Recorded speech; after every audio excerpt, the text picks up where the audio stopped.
നമസ്കാരം. ഇത് ഒരു ചന്തയല്ല. ഇത് ആർക്കും വന്ന് കെട്ടി താമസിച്ച് ജീവിക്കാൻ പറ്റുന്ന ഒരു ഭൂമിയാണ്, ഒരു നാടാണ്.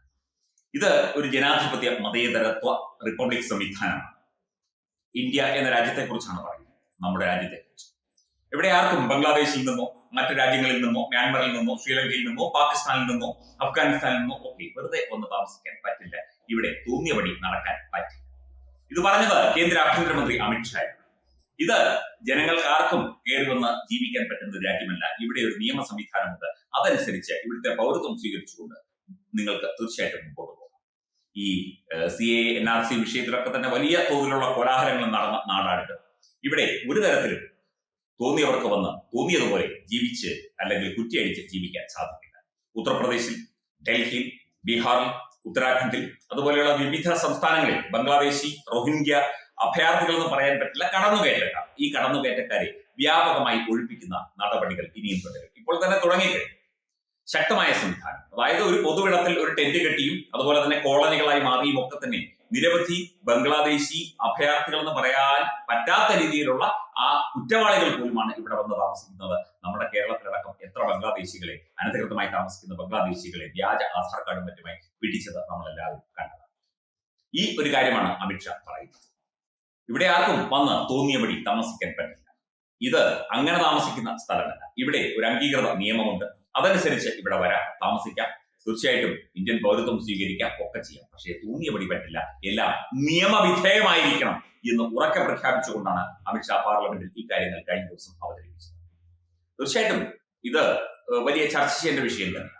ഇത് ഈ റോഹിംഗ്യൻ അഭയാർത്ഥികളുടെ ഒക്കെ തന്നെ കാര്യങ്ങൾ നമ്മൾ ഇതിനു മുൻപ് പലപ്പോഴായി ചർച്ച ചെയ്തതാണ്. റോഹിംഗ്യൻ അഭയാർത്ഥികൾ യാതൊരു രേഖകളും ഇല്ലാതെ കടന്നു വരുന്നു. അവർക്ക് ഇവിടെ കേരളത്തിലടക്കം വ്യാജ ആധാർ കാർഡുകൾ കൊടുക്കുന്നു. ഒരു തരത്തിലും നമുക്ക് അംഗീകരിക്കാൻ പറ്റാത്ത രീതിയിൽ നിയമത്തെ വെല്ലുവിളിച്ചുകൊണ്ടാണ് ഇവിടെ റോഹിംഗ്യൻ അഭയാർത്ഥികൾ കൂട്ടം കൂട്ടമായി കേരളത്തിലടക്കം എത്തിക്കൊണ്ടിരിക്കുന്നത് എന്ന റിപ്പോർട്ടുണ്ട്. പക്ഷേ കേരളത്തിലെ സർക്കാർ അതൊന്നും കാണില്ല, റിപ്പോർട്ട് കൊടുക്കില്ല. അവരെയൊക്കെ അതിഥി തൊഴിലാളികളായി കാണും. ബംഗ്ലാദേശികൾ, കുറ്റവാളികൾ, അവിടുന്ന് മതിൽ ചാടി വരുന്നവരാണ്. അവർക്കും ഇവിടെ അംഗീകാരമാണ് കൊടുക്കുന്നത് കേരളത്തിൽ. പക്ഷേ ഇത് ഇന്ത്യ മഹാരാജ്യമാണ്, കേരളം വേറൊരു രാജ്യമല്ല. ഇക്കാര്യമാണ് കേന്ദ്ര ആഭ്യന്തരമന്ത്രി അമിത്ഷാ ശക്തമായി തന്നെ പാർലമെന്റിൽ ഉന്നയിച്ചത്. തീർച്ചയായിട്ടും നടപടികൾ തുടരും. വിവിധ സംസ്ഥാനങ്ങളിൽ ഇപ്പോൾ നടപടികൾ തുടങ്ങിക്കഴിഞ്ഞു. ഇനിയും ശക്തമായ നടപടി സംവിധാനങ്ങളുമായി മുമ്പോട്ട് പോകും എന്ന കാര്യമാണ് അമിത്ഷാ ഉറക്കെ പ്രഖ്യാപിച്ചത്.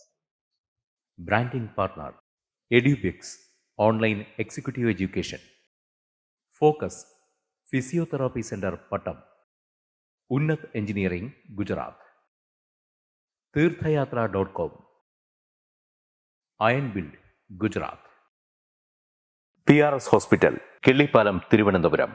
5 തലമുറകളായി നിങ്ങൾക്കൊപ്പം. തുമ്പമൺ ശ്രീ വടക്കുംനാഥൻ ക്ഷേത്രം, അമ്പലക്കടവ്, പത്തനംതിട്ട. ശ്രീമദ് സ്കന്ദപുരാണ മഹാസത്രം 2025 മെയ് 11 മുതൽ 18 വരെ.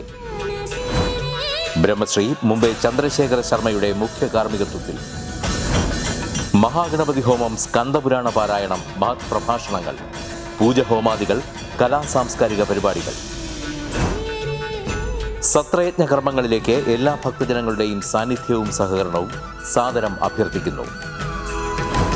മഹാസത്രവേദിയിൽ മെയ് 18 പഴനി അരുൾമിക ദണ്ഡായുധപാണി സ്വാമി ദേവസ്ഥാന അർച്ചക സ്ഥാനികർ ശ്രീസെൽവ സുബ്രഹ്മണ്യ ശിവശാരിയാരുടെ മുഖ്യ കാർമ്മികത്വത്തിൽ നടക്കുന്ന അതിശ്രേഷ്ഠവും സർവൈശ്വര്യദായകവുമായ സ്കന്ദഹോമം.